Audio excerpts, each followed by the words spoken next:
Travis, the Oracle of Omaha, the world's greatest investor, and the man who turned a struggling textile mill into a $900 billion empire, is now said he's going to hang his hat up and retire. How long has it Buffett. Well, it's been 6 decades of time, not 16, 6. 6 decades. Nice. So the announcement raises important questions for millions of investors who have long regarded his decisions as the standard of value investing. I mean, you even follow him, right? Oh yeah, Yeah. quite a bit. I've been reading Warren Buffett's books since junior high, actually.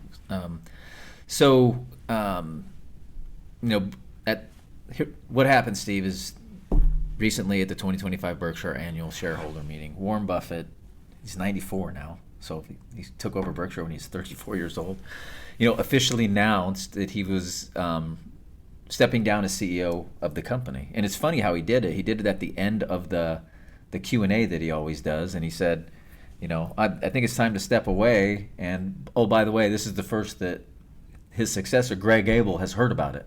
That was the first time Greg had heard about it. Yeah, I heard only his family knew. Yeah, really. he had 2 people that knew. So he said, "This is the first Greg is hearing of this." So I thought. Do you know how many people would have been in town if they would have known ahead of time that he was going to be announcing this? Oh, Omaha would have been completely jammed up. It would have been unreal. Completely jammed up. Yeah. So, this is obviously an end of an era. Now Greg Abel is going to take the reins at the end of the year.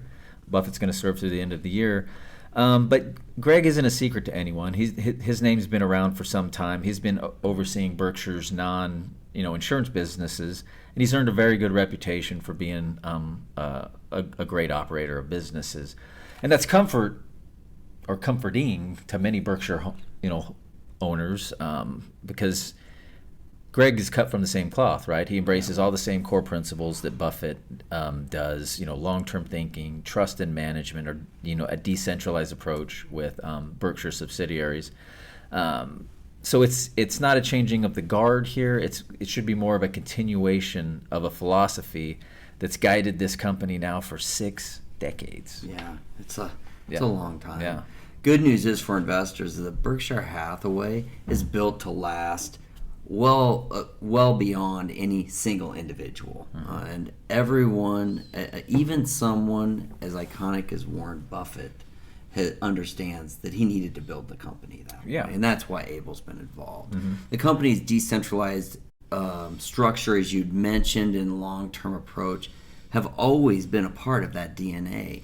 And that's not going to change overnight. No.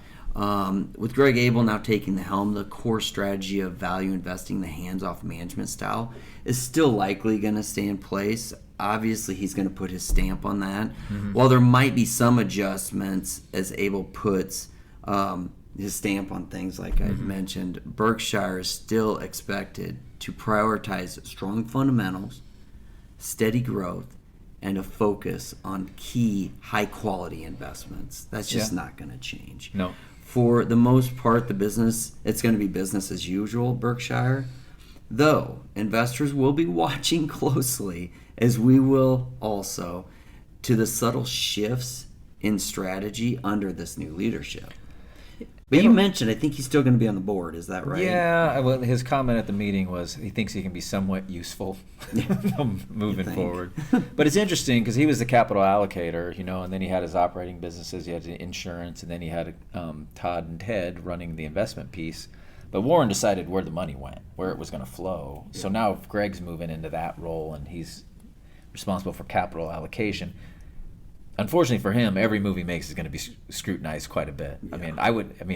It's going to be those are big shoes to fill. This is like, being the shooting guard on the Bulls after Jordan retires.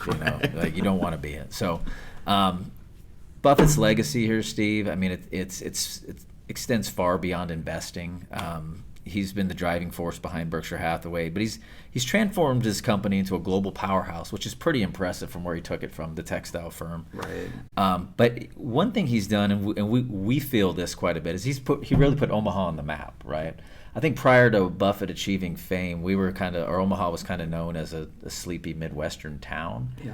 But he's really, with people coming here for the meetings, it's, people really have discovered, what Omaha is and what a great community and great city it is, and it's still evolving into, right? Absolutely. Yeah. And it will continue to. Yeah. So, again, like you said, I want to keep reiterating this. As he steps back, the principles that he has installed, the culture that he's cultivated over 6 decades, is still going to guide Berkshire and investors all over the world. To be honest, there's a lot of companies out there that are trying to mimic what Buffett has created. Because you know why? If it works, it works, right? Why you can't? Why break it if it's not broken? Yeah. So we have many investors at our firm that own Berkshire Hathaway stock, and there's also people who aren't clients of our firm that own Berkshire Hathaway stock, maybe a considerable amount of it. If you have questions about how any of these developments, might affect your portfolio, might affect your specific investment, give us a call. We're happy to talk through that with you, help you understand the implications, and if you need, put a plan together to move forward, right? Yeah, absolutely, Travis. It's been great. I look forward to it next week. Look forward to it as well.